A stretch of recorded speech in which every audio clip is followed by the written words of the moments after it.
Arkeologi adalah ilmu yang mempelajari kebudayaan umat manusia yang terjadi di masa lalu, melalui kajian sistematis atau data bendawi yang ditinggalkan. Contoh kajian sistematis adalah penelitian Göbekli Tepe dan studi di situs Borobudur.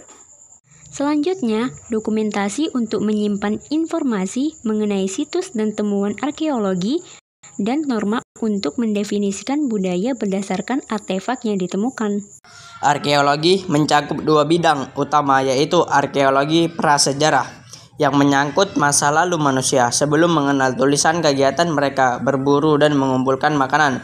Selanjutnya, arkeologi sejarah yang berhubungan dengan masa lalu manusia yang sudah mengenal tulisan dan kegiatan mereka, yaitu tani, beternak, dan berdagang.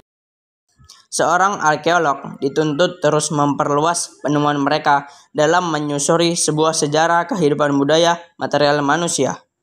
Apa saja ya objek yang dikaji dalam arkeologi? Nah, untuk dapat memperoleh pemahaman lebih lanjut, kita dapat memperhatikan gambar berikut. Dalam gambar tersebut merupakan salah satu gambar yang menunjukkan aktivitas arkeolog yang sedang melakukan pengumpulan data arkeologi.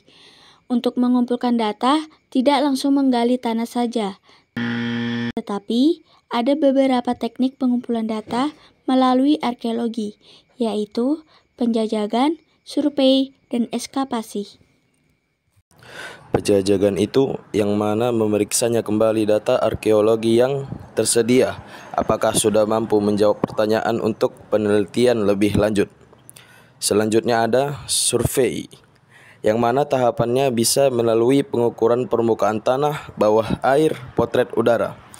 Kemudian teknik pengumpulan data yang lain adalah ekskavasi, yakni teknik pengumpulan data dengan menggali di bawah tanah atau di bawah air untuk mendapatkan hasil data tentang ekofak, artefak, atau fitur yang mengerucut pada situs. Kajian antropologi jelas memerlukan data arkeolog dalam mendukung temuan mereka tentang fenomena budaya yang terjadi. Hasil data ini ada 4 jenis, yakni artefak, ekofak, fitur, dan situs. Pertama, artefak, yaitu bentuk kebudayaan yang bersifat material yang diproduksi oleh masyarakat sebagai suatu kebudayaan. Artefak juga dapat menunjukkan bagaimana kecerdasan manusia saat itu dalam menciptakan suatu alat dan membantunya dalam mengatasi keadaan di masa lampau. Ada beberapa contoh artefak, yaitu pertama ada senjata.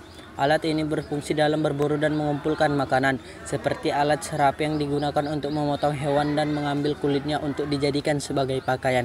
Fungsi lainnya adalah perkakas ini digunakan oleh manusia terdahulu untuk memperluas lahan tanah dan mendirikan tempat tinggal mereka. Senjata juga berfungsi sebagai mempertahankan teritorialnya atau memperebutkan daerah kekuasaan secara deskriptif. Senjata juga bisa menjadi identitas sebuah daerah tertentu. Contohnya rencong yang berasal dari Aceh. Makna rencong bagi orang Aceh pun beragam, yakni kekuatan dari Allah dalam menggunakan senjata tersebut, tolak bala, dan bahkan juga keagungan sebagai muslim. Contoh selanjutnya artefak yang kedua adalah wadah. Alat ini digunakan untuk menampung, menyimpan, atau memuat barang pada masyarakat dahulu. Mereka menggunakan serat kayu atau rotan sebagai anyaman dalam membentuk wadah. Ada pula bezana yang digunakan untuk menaruh sesajen dalam upacara keagamaan. Contoh wadah yang ada di Indonesia adalah kendi Gayo, yang merupakan kerajinan tradisional khas berupa kendi dari suku Gayo. Nah, itu dia tentang wadah. Selanjutnya kita akan membahas tentang artefak yang 3, yaitu pakaian. Pakaian merupakan kebutuhan dasar manusia untuk menyesuaikan kondisi cuaca. Di zaman dahulu, manusia menggunakan kulit hewan bahkan kulit pepohonan. Tentunya pakaian di suatu wilayah cenderung berbeda-beda karena dipengaruhi faktor iklim, lingkungan tempat tinggal, atau geografi dan nilai budaya. Misalnya suku Inuit atau Eskimo yang tinggal di kutub utara menggunakan bulu beruang dan serigala sebagai bahan pakaian untuk menahan dinginnya suhu. Pakaian juga merupakan unsur kebudayaan yang menjadi simbol bagi suatu bangsa, salah satunya batik yang menjadi ikon khas Indonesia. Sebagai bahan pakaian, kain batik kemudian diaplikasikan pada kemeja, gaun, belangkon, dan sebagainya. Pakaian sudah kita jelaskan, mari lanjut yang keempat, yaitu perhiasan. Manusia zaman dahulu menggunakan perhiasan sebagai piranti, mengandung daya magis yang memiliki kekuatan gaib atau juga berasal dari wahyu Tuhan. Perhiasan mereka saat itu berupa kulit kerang, batu, tulang hewan, bahkan tulang manusia. Di Indonesia banyak terdapat ragam rupa perhiasan. Di Sumatera Utara misalnya, dalam adat suku Mandailing, pengantin wanita memakai perhiasan diikatkan di kening yang disebut bulang, dan pengantin pria menggunakan tutup kepala disebut ampu, yang terbuat dari kain yang diberi ornamen emas.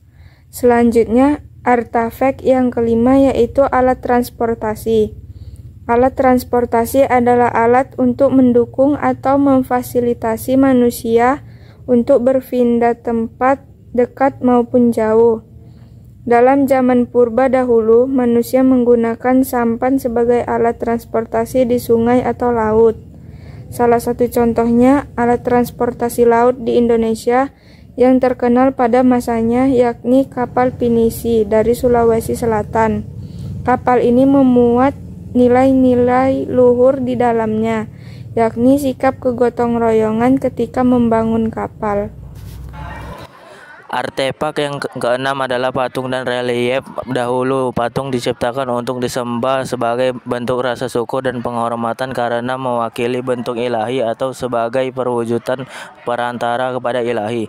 Salah satu suku yang wajib menganutnya adalah suku Asmat, dengan dibuktikan dari motif hiasan yang ada di pahatan-pahatan patung, tameng ataupun hasil seni mereka. Sedangkan relief merupakan suatu seni pahat yang dibuat oleh manusia zaman itu untuk menggambarkan suatu kehidupan tokoh. Relief yang ada di Indonesia salah satunya adalah relief Candi Borobudur yang menggambarkan tentang bagaimana kehidupan Sang Buddha dengan ajar-ajarannya mengandung nilai-nilai luhur bagi pemeluk agama Buddha. Artefak yang ketujuh adalah prasasti. Prasasti adalah dokumen bersifat tertulis yang diukur di atas batu maupun logam dengan tulisan kuno. Kegunaan prasasti adalah memperingati bagaimana suatu peristiwa terjadi, semisal kemenangan dalam menaklukkan kerajaan lain. Selain itu, prasasti juga dapat berisi pujian di mana ia ditulis seperti puisi yang ditujukan untuk sang ilahi ataupun untuk raja berkuasa saat itu. Seperti prasasti Cia Ruteun yang menceritakan tentang pujian kepada Raja Purnawarman, raja kerajaan Tarumanegara, yang telapak kakinya dianggap sama dengan telapak kaki Dewa Wisnu. Selanjutnya yang kedelapan yaitu artefak mata uang. Di zaman dahulu, sebelum menemukan mata uang, masyarakat primitif menggunakan barter dalam kegiatan ekonomi. Seiring perkembangan waktu, masyarakat menilai praktik barter sebagai mekanisme ekonomi merugikan salah satu pihak. Maka muncul mata uang sebagai alat tukar-menukar yang sah. Pada awal periode, mata uang berbentuk kepingan seperti kerang. Pada gilirannya, seiring dengan kemajuan teknologi saat itu, bahan pembuat uang berubah menjadi logam, seperti tembaga, perunggu, maupun emas. Salah satu contoh uang yang terbuat dari tembaga adalah uang gobok, yang berasal dari Majapahit. Uang gobok tersebut bergambar punakawan, atau ratu menaiki seekor binatang yang menyerupai kuda, yang melambangkan kebijaksanaan dan kewibawaan. Tetapi, setelah penemuan kertas oleh masyarakat Tiongkok, akhirnya alat pembayaran ada yang berbentuk kertas. Artefak yang ke-9 ada alat musik. Alat musik biasanya digunakan untuk sebuah pertunjukan dan juga sebagai sarana hiburan bagi masyarakat, tetapi bisa juga untuk acara-acara tertentu. Alat musik di Indonesia sangatlah banyak, tetapi apakah kalian tahu alat musik yang hampir punah yang ada di Indonesia? Itu adalah tarawangsa. Tarawangsa merupakan alat musik yang ada di kalangan masyarakat Sunda. Alat musik tersebut biasanya digunakan untuk penyambutan bagi hasil panen padi. Nah, itu dia semua contoh-contoh dari artefak. Setelah membahas artefak, mari kita lanjutkan untuk membahas ekofak. Ekofak mengacu pada benda alam yang tidak dibuat tetapi diduga telah dimanfaatkan oleh manusia, seperti tulang hewan, biji-bijian, mata air, sungai, tanah, dan lain sebagainya. Pada bagian ini, pendekatan ekofak dipersempit lagi ke dalam analisis botani dan zoologi. Yang pertama adalah geologi. analisis geomorfologi, mineralogi, petrologi, dan granulometri. Tujuan dari analisis geomorfologi untuk memberikan informasi tentang potensi lahan pada masa tertentu. Sebagai contoh, pola aliran sungai membentuk bagaimana masyarakat di wilayah pemukiman itu untuk menetap tinggal di suatu tempat karena sungai merupakan tempat kehidupan mereka. Kemudian, bantuan analisis mineralogi adalah pengetahuan tentang mineral. Peneliti dapat memberikan nama terhadap mineral melalui penelitian sifat-sifat fisik yang dikandung oleh setiap mineral. Sedangkan petrologi adalah ilmu yang membahas tentang batuan pembentuk kerak bumi. Dengan adanya petrologi, antropolog mampu mengidentifikasi bagaimana masyarakat tersebut memanfaatkan tambang mineral dan menciptakan sebuah alat senjata seperti bantuan obsidian sebagai pisau atau tombak. Granulometri merupakan ilmu analisis yang berguna untuk memahami fitur maupun artefak yang kondisinya terpendam di dalam tanah. Yang kedua, ada fosil hewan dan tumbuhan atau arkeozoologi dan arkeobotani. Arkeozoologi adalah arkeologi yang berhubungan dengan sisa fauna, pengetahuan tentang hubungan antara manusia dan fauna yang hidup di sekitarnya. Contohnya, stegodon yang artinya gigi bertatap. Beda dengan arkeozoologi, arkeobotani adalah arkeologi yang berhubungan dengan sisa-sisa flora. Pengetahuan tentang hubungan antara manusia dan flora yang hidup di sekitarnya.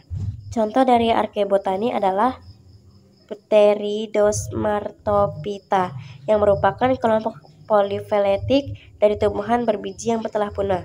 Itu dia contoh-contoh dari ekofag. Selanjutnya kita akan membahas jenis arkeologi. Yang ketiga yaitu fitur. Fitur merupakan peninggalan sejarah yang tidak dapat diangkat dari tempat kedudukannya, seperti makam. Tradisi unik dalam makam bisa ditemui semisal di desa Trunyan, di mana orang yang telah meninggal diletakkan di bawah pohon kemenyan. Setelah makam terdapat pula benteng, gapura, dan pagar. Benteng dan pagar dibuat untuk mempertahankan daerah atas peperangan yang terjadi atau bentuk ancaman hewan buas lainnya. Salah satu benteng unik yang dibangun di Indonesia adalah Benteng Keraton Buton yang berada di atas Bukit Wolio. Kemudian ada pula tempat ibadah. Pada gambar tersebut terdapat potret kerukunan 6 tempat ibadah agama yang ada di Indonesia. Dan yang terakhir ada tempat berlindung dan perumahan. Salah satu contoh rumah Honai dari Papua yang dibangun berdekatan dengan rumah lain karena memuat nilai kekeluargaan. Jenis arkeologi yang terakhir yaitu situs. Situs merupakan tempat ditemukannya artefak, fitur, dan ekofag baik yang berada di daratan terestrial arkeologi dan yang di bawah permukaan air underwater arkeologi. Salah satu contohnya situs Trowulan yang menggambarkan bagaimana kehidupan kerajaan Majapahit di Trowulan.